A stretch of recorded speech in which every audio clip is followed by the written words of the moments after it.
Israel এবং ইরানের যুদ্ধের অষ্টম দিন পেরিয়ে গেছে। আমরা কার কতটুকু সাফল্য তা জানতে পেরেছি।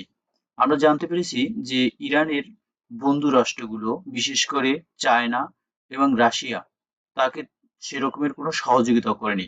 এমনকি মুখেও তেমন বিবৃতি দেয়নি।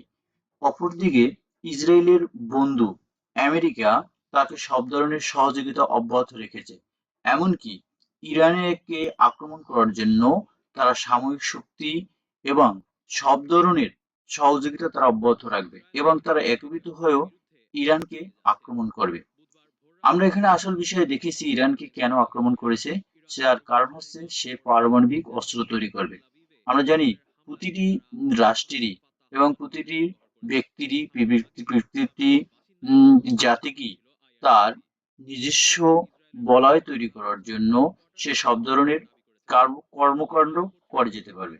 আমরা একটা জিনিস লক্ষ্য করি, আমেরিকা তার পারমাণবিক শক্তির অধিকারী, কিন্তু আমেরিকার কেমন নীতি আমরা জানি না।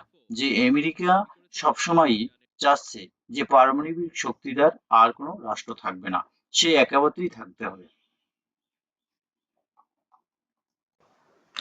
আর একটা জিনিস লক্ষ্য করেছি যে সেটা হচ্ছে পশ্চিমা দেশগুলো, বিশেষ করে পশ্চিমা জোট, তারা সবসময় এক থাকে।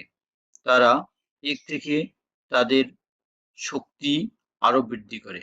অথচ মুসলিমেরা, বিশেষ করে মুসলিম কান্ট্রিগুলো, তারা বিভিন্ন মতভেদ ও পার্থক্য থেকে তারা কোনো রকমেরই একটি সংগঠন তৈরি করতে পারে নাই। নামে মাত্র ওআইসি, যারা শুধুমাত্র বাৎসরিক ক্ষেত্রে চা এবং পান খেয়ে সম্ভবত তারা সময় কাটিয়ে চলে আসে। তাদের কোনো ধরনের অগ্রগতি নেই। মতভেদের কারণে, বিশেষ করে শিয়া সুন্নির কারণে, যে ইসলামের যে ঐক্যের ফাটল, যেটা কোনোদিনই এক হতে পারেনি। এরে একে অপরকে কাফের বলছে। কাফের বলার মাধ্যমে অন্য জাতিকে সুযোগ করে দিছে।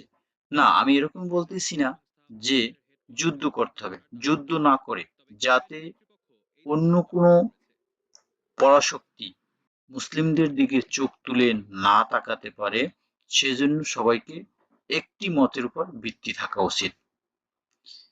মতভেদ, পার্থক্য সব সংস্কৃতি, সব ধর্মে আছে এবং থাকবে। এই মতভেদকে স্বাধীনতা রেখে নিজের জাতিকে শক্তিশালী করার জন্য, নিজের জাতিকে ঐক্য রাখার জন্য অনেক কিছু স্যাক্রিফাইস করতে হয়। যার তো দৃষ্টান্ত উদাহরণ রয়েছে পশ্চিমা।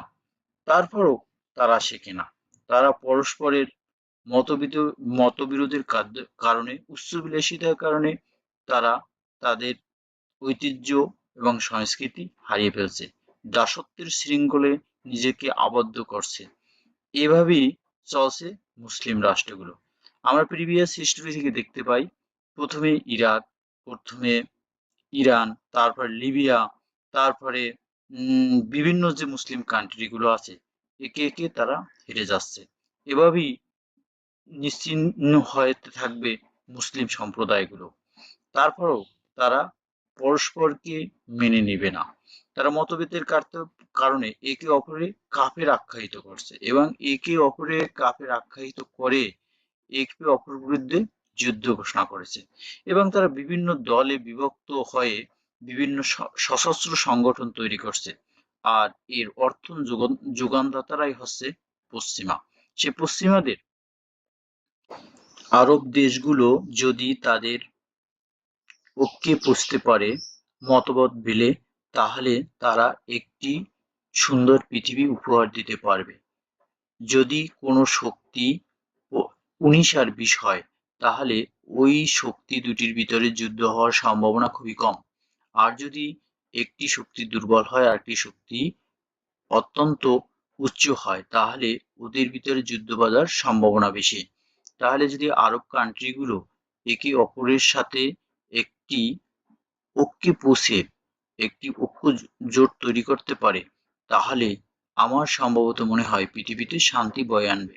তাহলে পশ্চিমারাও বিশেষ করে তারা আক্রমণ করার সুযোগ পাবে না। তাই উচিত মিডল ইস্টে বিশেষ করে তাদেরকে একত্র হয়ে একটি ঐক্যে পৌঁছা। ঐক্যে ইসলামের কোনো বিকল্প নেই। ঐক্য না থাকলে কোনো জাতি কোনোদিনই উন্নত করা সম্ভব নয় এবং শান্তি বয়ে আনাও সম্ভব নয়।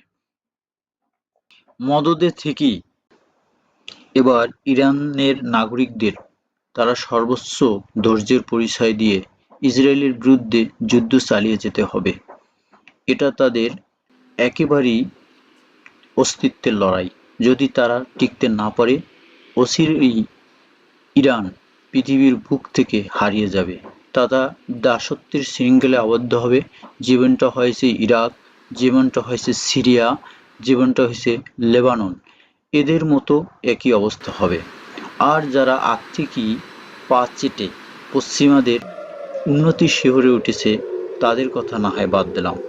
এবার সারা বিশ্ব তাকিয়ে আছে একমাত্র আমরা ইরানের শুভকামনা জানিয়ে, ইরানের ভবিষ্যৎ উজ্জ্বল জানিয়ে এবং জায়নবাদীদের বিরুদ্ধে তারা যেন এগিয়ে যেতে পারে, এই আশাকল ব্যক্ত রেখেই আমরা ইরানের জন্য শুভকামনা জানাই। ইরান এগিয়ে যাক। ইরান মুসলিম জাতিকে একটি সুন্দর সমৃদ্ধ জাতি হিসেবে উপহার দেয়, এই প্রত্যাশায় আজকের আল্লাহ হাফেজ।